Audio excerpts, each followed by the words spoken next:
Ekolo Congo Démocratique, mboka etonda bomengo pe nkita ya ndenge na ndenge, kasi ebele ya baimboka bazali kobika na bobola makasi. Pona kotombwama, mbongwana esengeli kobanda na moko na biso. Tozali na mposa ya mibali pe basi ya Ekolo Congo bae bazali na makanisi oyo esili kobongwana pe bae batambwisami na bizaleli ya sika, botosi mibeko, bolingo ya mboka, boyokani pe bosembo.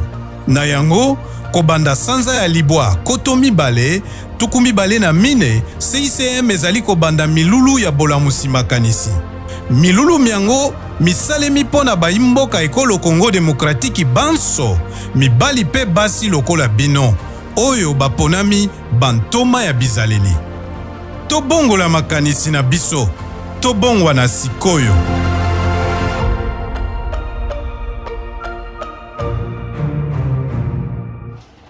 Tovandi kaka boye porte fungwami Regine Kapinga akoti mama monganga yeyo. Ok, ando sulana na telefone.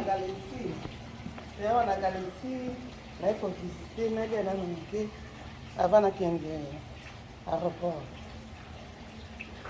Ok, wow. Ça va. Bon, à demain, hein. On arrive vers 6 heures du matin. Oui. C'est toi qui viens me chercher à l'aéroport? Ok, merci. À demain alors. Bye. Nayebi te nazotaki ndoto Regine Kapinga namoni na galaxie azozonga poto. Est-ce que c'est vrai ou bien eza yo to eza yo te? Eza ngai. Regine Kapinga mama munganga eza ngai.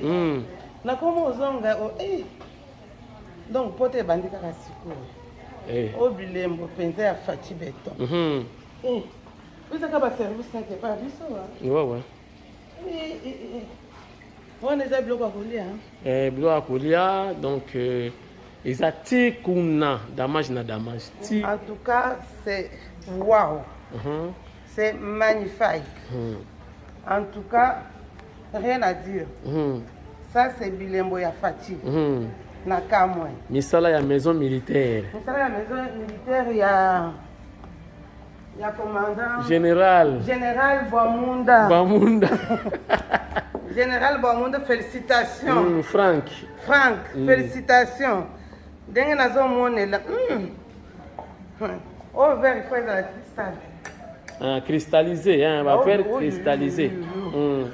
C'est du cristal. Bonjour. Oui, on vient un peu visiter. On a faim, on doit manger. Hein. Donc, il y a... Donc, c'est le service, c'est par là, c'est pas ici. Ouais. Donc, ils ont mis balai, Kotoyo, c'est juste ce que dans l'anniversaire Nayo, Oye.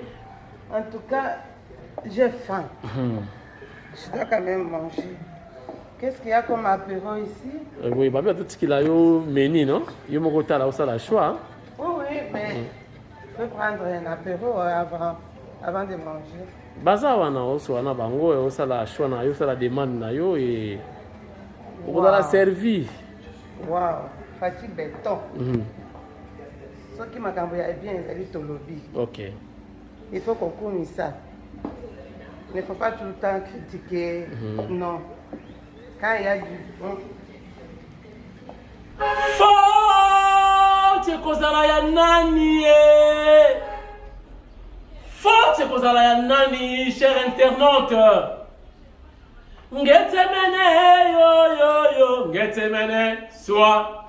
Ngetemene yo, ngetemene soit. Botika facha vana nae.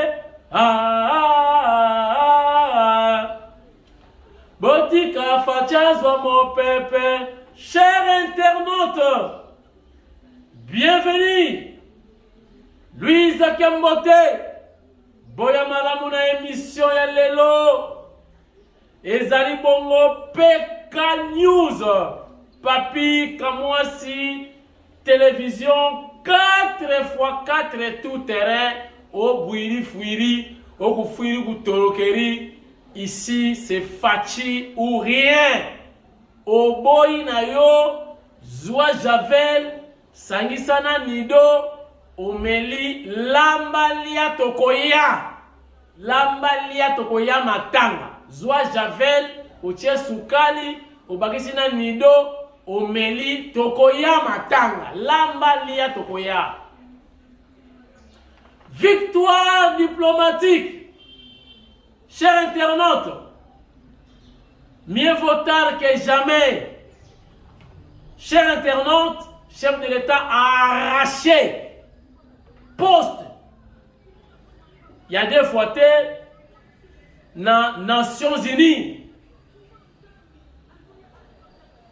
Tokomi Bongo, Baeli Biso, membre. Il y a droit de l'homme. Il y a Nations Unies. Tozi Bavois et Belé. Tobimi en 6e place. Merci Mfumouadi Tunga. Fachi Béton. Son Excellence. Félix Antoine Tshisekedi Tshilom. Merci, merci, merci. Si Koyo Totskali. Tobi m'appelle membre du conseil de sécurité. Malgré sans droit de veto, tous à la Pekuna. Na comprendre. Botalaki na Genève. Des ordres oyo Frank Dion wasalaki. Nambuta Mvwemba. Viens na ya Kazangulu. Na comprendre. Donc, baboyaki Congo est comme un membre. Il y a conseil, il y a droit de l'homme. Na comprendre. Donc, baboyaki parce que eza canal, batako tu na biso pe bogane nini. Et le renia malonga eza kuna mais biso toza ba victime. Droit de l'homme. Batako la biso ko boye. Toza ba déplacer boni. Toza ba victime boni. Nanya koyoka biso parce que toza ni représenter kunate. Et cette fois-ci, le col a tokomi ba membre. Nde sika ba koyoka voix na biso, nde sika biso moko tokotombola mongongo pona kolobela oyo Congo ana ko subir comme injustice, comme négligence, comme un pays abandonné. Na ba dossier étali droit de l'homme. Et malembe mokonzi mboka akomema Congo mosika akozongisa Congo na concert des nations. Nde mosika bomoni victoire oyo ezalaki menacé na batu ya Moïse. Donc ezabongo Frank Diongo na vient na ya Kazangulu Mbuta Mvwemba. Chers internautes, botala confirmation, il y a information na ngai Giscard Kusema invité na journal grande édition na RTNC qui confirme cette information. Regardez.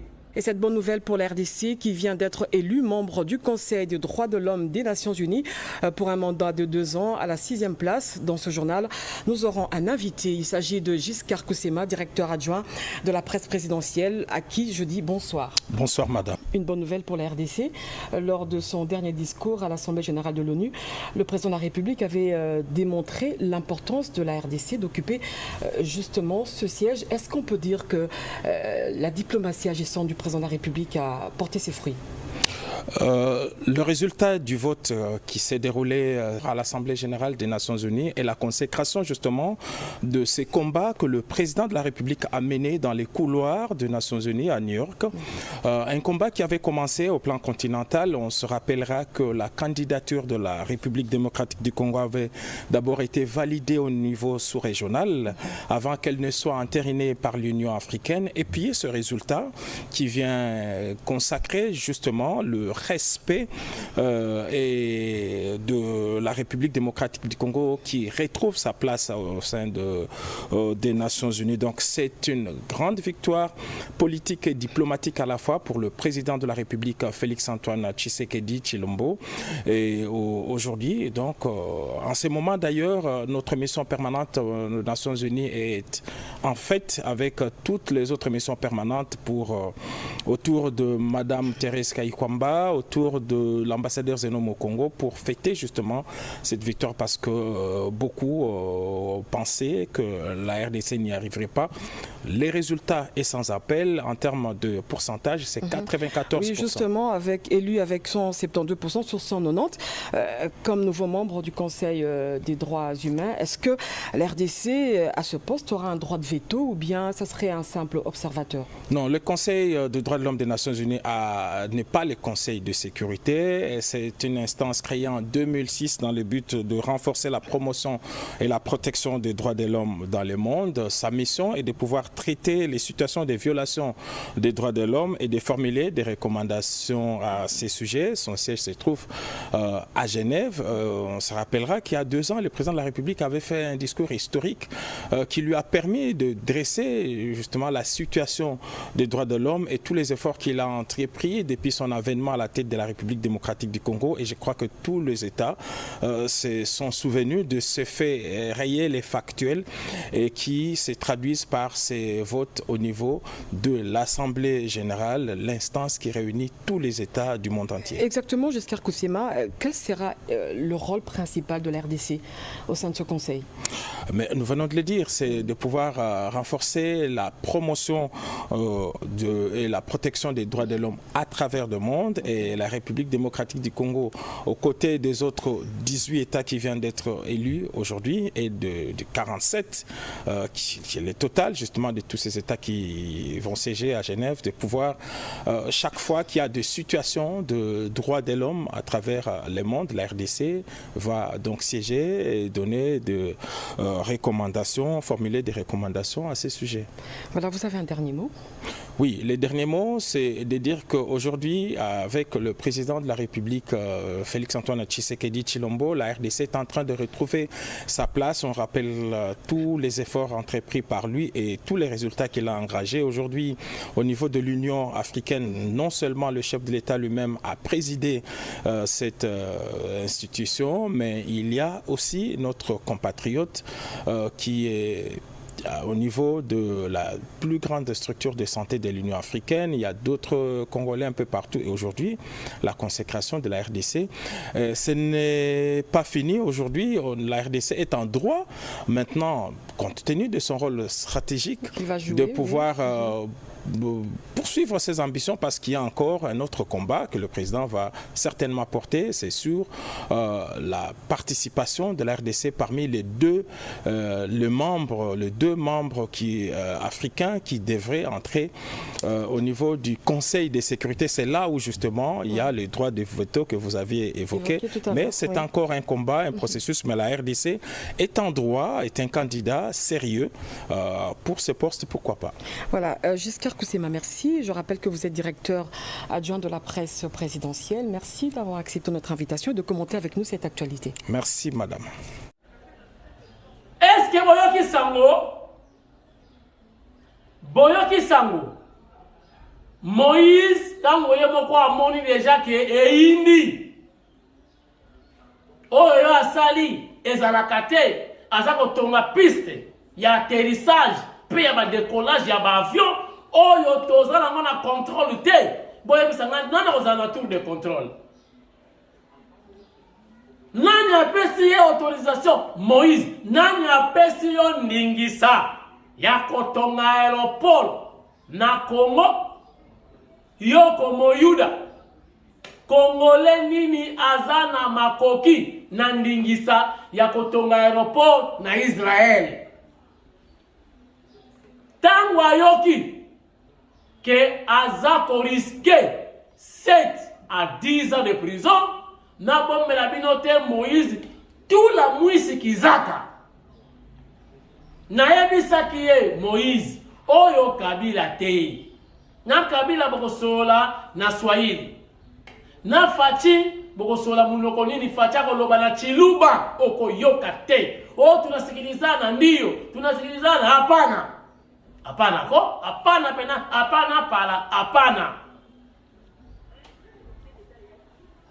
Alors, selon certaines sources, Moïse tout la mwisi kizaka. Boka sanga na yeba oloba lingala te msabio, oloba tout la mwisi ya zaza te. Tout la mwisi kizaka eza mwasi muka utaki na manyanga. Ayana kisasa azobeta li solo. Maintenant ya yebi tout la mwisi ya zaza te, ya kanitsaka baka tout la mwisi kizaka. Donc kizaka là pour nous. Na kimanyanga.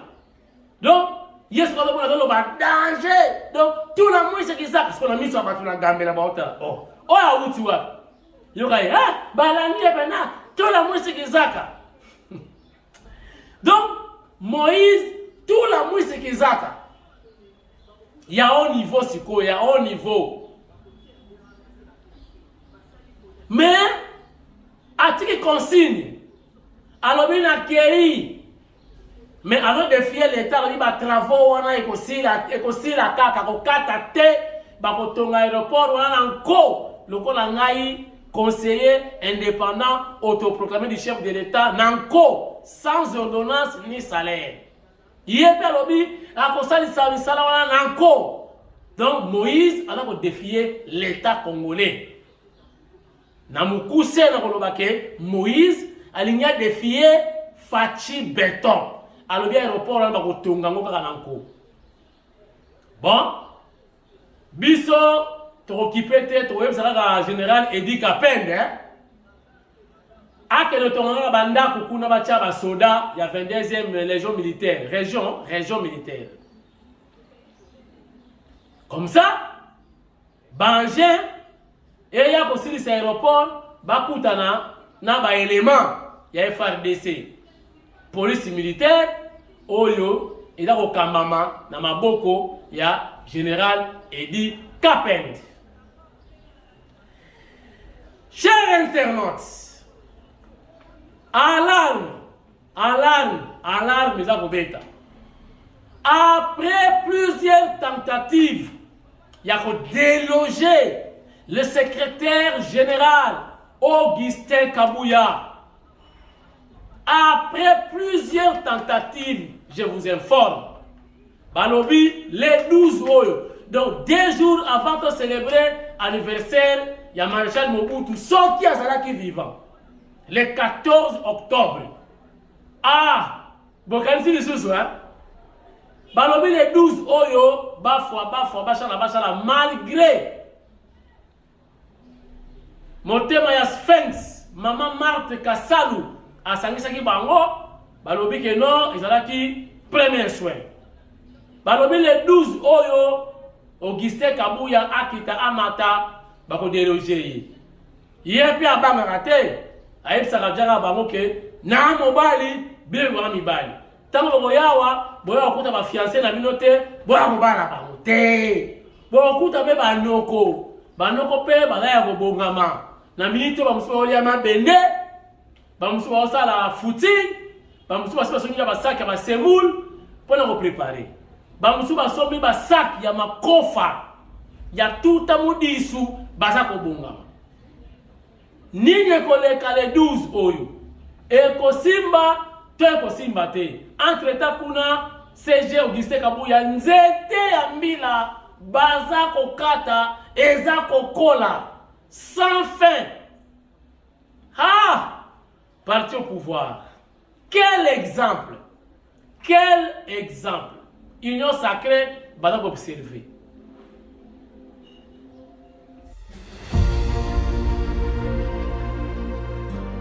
Ekolo Congo Demokratiki, mboka etonda bomengo pe nkita ya ndenge na ndenge, kasi ebele ya baimboka bazali kobika na bobola makasi.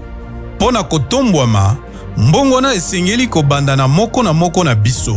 Tozali na mposa ya mibali pe basi ya ekolo Congo baye bazali na makanisi oyo esili kobongwana, pe baye batambwisami na bizaleli ya sika, botosi mibeko, bolingo ya mboka, boyokani pe bosembo. Na yango, kobanda sanza ya libwa koto mibale tuku mibale na mine CICM ezali kobanda milulu ya bolamusi makanisi. Milulu miango misalemi pona baimboka ekolo Congo Démocratique banso mibali pe basi lokola bino oyo baponami bantoma ya bizaleli. Tobongola makanisi na biso, tobongwa na sikoyo.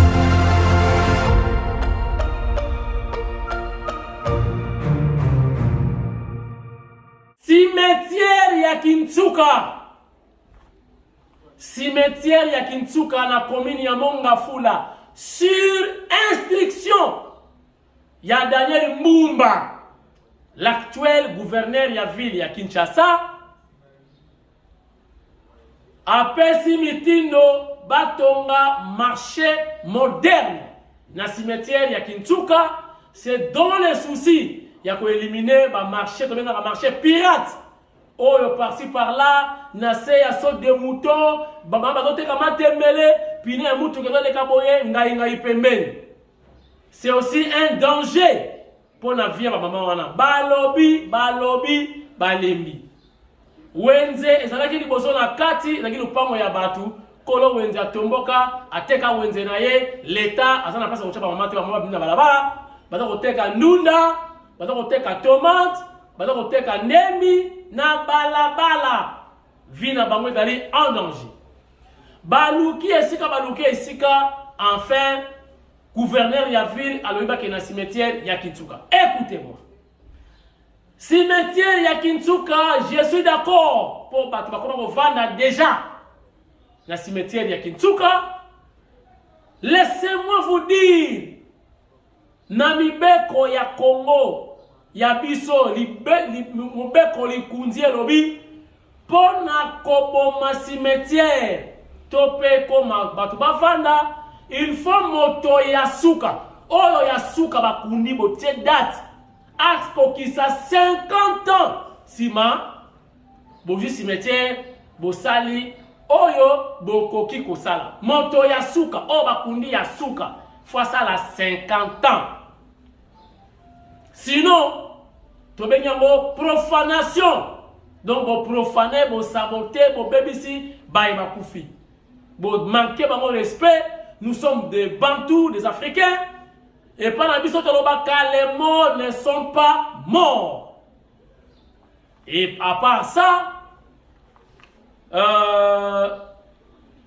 pendant que cimetière, peut-être un site touristique. Oyo pe ko sa mbongo na kesi ya l'État. Et si ka balingi comme un marché moderne, baza ko continuer ko kunda batu tilelo. Donc ce qui muto suka za wana na mabele et ko la sali 2 jours. C'est contraire na mibeko likunzi oyo lobi ke muto ya suka faut asala 50 ans na se ya mabele ndebo ko détruire cimetière. Kuna balako kunda, drapeau elako pepa, ezola que ça symbole ya pouvoir, symbole ya l'État que cimetière elako fonctionner. Kuna na kata cimetière à Kintsuka, les vivants vivent avec des morts. Ezalakate, toloma makambo yo tolema. Les vivants vivent avec des morts ensemble. École moko pena pembeni. Donc, pembeni ya école, batombo, bana mbake classe. Donc, otindi mwana na cimetière, esprit de mort na mwana. Tangu mwana wakini kotanga, na ba démon, ozo pesa mwana mayeli. Bomaka mwana mukolo muso zimeni kilokrom, asangisi na dekaris, asali chimie. Apesi ndeke ameli, ndeke asote. Ndeke akomi ngulu. Et puis basala ba forage na kata cimetière. Maye lobima na cimetière, moto ameli, moto sokoli.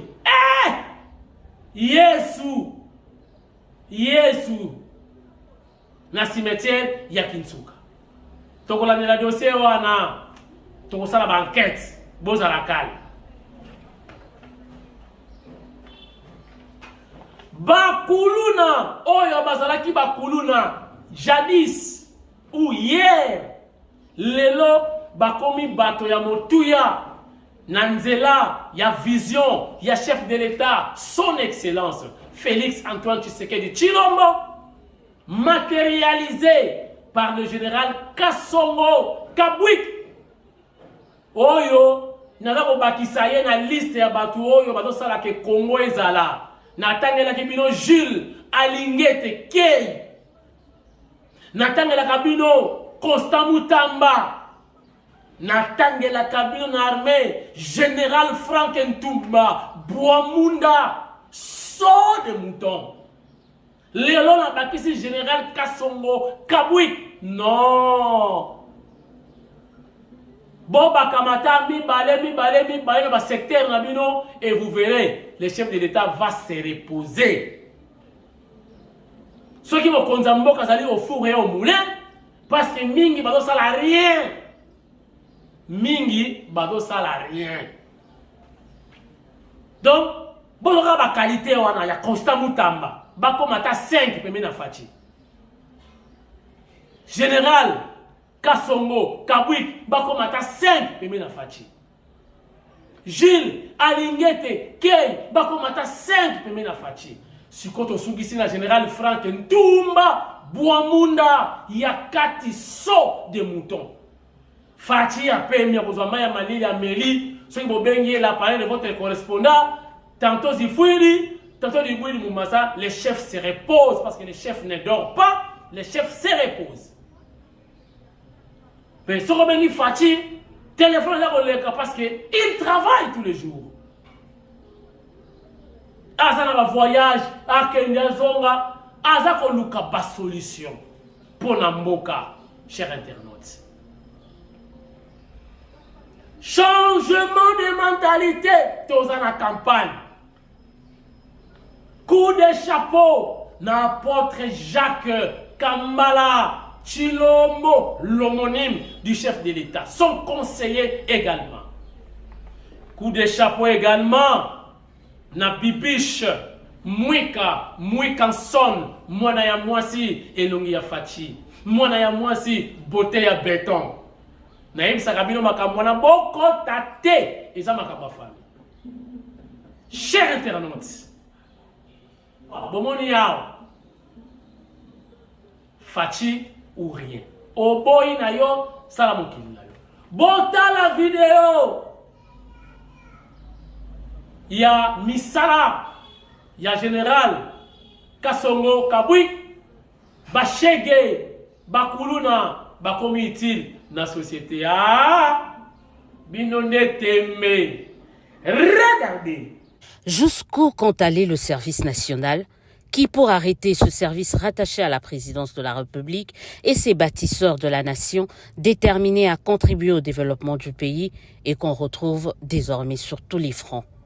Le dernier en date, ce sont ces fauteuils, tables de bureau et armoires, œuvre des mains de ces ex-Kuluna sortis de l'atelier de menuiserie du service national à Lantsele.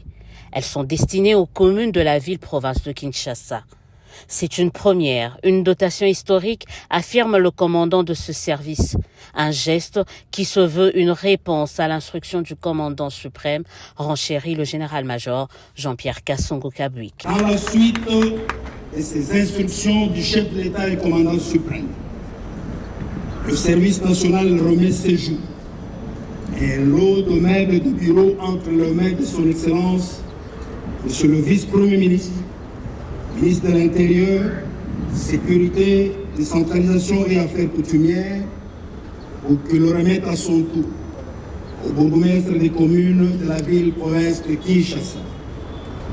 Quant à la cérémonie de séjour, 15 communes sont concernées par la présente dotation. Pour sa part, le vice-premier ministre et ministre en charge de l'Intérieur vend cet acte de la part des jeunes désœuvrés d'hier à travers le service national l'aboutissement d'un mécanisme qui a commencé par la police nationale congolaise sur fond de la vision politique du président de la République, Félix Tshisekedi, et qui désormais porte aussi fruit. Il y a eu un jour une volonté politique, une vision. Nous mise en place par un homme, en l'occurrence le président de la République, Félix Antoine Tshisekedi Tshilombo, qui a cru à notre service national et qui a estimé qu'il était possible de transformer notre jeunesse, malheureusement jeunesse désœuvrée, malheureusement jeunesse qui n'a pas eu l'opportunité et l'occasion de recevoir un encadrement utile et nécessaire pour la société, de par sa famille et de par notre système éducatif. Il a cru qu'il était possible de faire de cette jeunesse une jeunesse utile, la transformer, la rendre utile à notre société. Le service national qui compte ratisser large n'entend pas se limiter à l'ameublement des communes seulement. Avant la fin de cette année en cours, la magistrature civile et militaire dans la ville-province de Kinshasa sera bénéficiaire d'une action similaire. Les salles d'audience des cours et tribunaux, les bureaux de sièges et parquets seront meublés par le service national. Ainsi, le service national prévoit de remettre au parquet, cours et tribunaux de Kinshasa, plus ou moins 500 tables de bureau, 1000 chaises, 1000 armoires et des bancs adaptés aux salles d'audience. Après la magistrature, ce sera le tour des états-majors des forces armées de la République démocratique du Congo et de la police nationale congolaise qui bénéficieront de cette dotation du président de la République et commandant suprême. À noter que cette opération relative à la remise de meubles aux communes de la capitale intervient après celle des bancs remis aux écoles publiques, universités et instituts supérieurs, laquelle opération va se poursuivre dans les tout prochains jours. Mokonzi mboka ayambaki lobi mwami vice-ministre ya intérieur basololi makambo etali ba chef coutumier na Nord Kivu ndenge baza ko changer bango na ba Rwandais e bandaki kala tango bayebisaka biso batie moto wana décentralisation ezalaki bakope bandaki déjà na ndeko Monsieur Azarias baza ko préparer terrain baza ko remplacer ba vrai chef coutumier par défaut de Tutsi. Le mokonzi mboka yambaki mwami babeta lisolo ya ba changement insécurité na Nord Kivu ndenge baza ko troquer ko changer ba chef coutumier ba congolais na ba rwandais l'état fongola misu ba sala mbangu botalango en image. Regardez.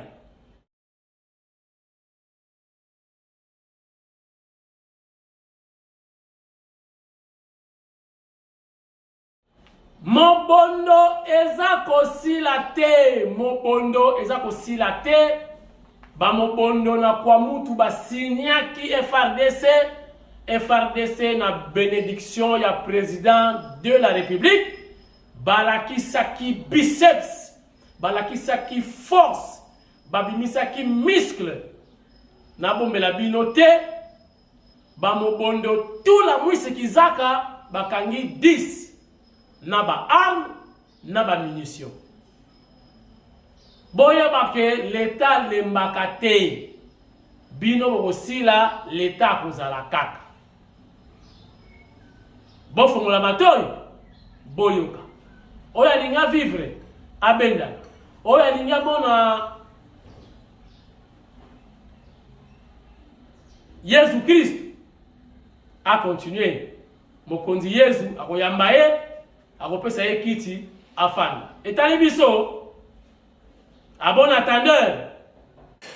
Oh toloba kite offre yangoyo na mama CC na mbinza pigeon mai courant balabala kitoko awa calme ya kosala te bada koteka ozana besoin ba détail bengangai en privé to solo la na betera bino li solo na branché yo osomba ndako na pigeon oyo ezalaki impossible ekomi possible lelo. Dites amen.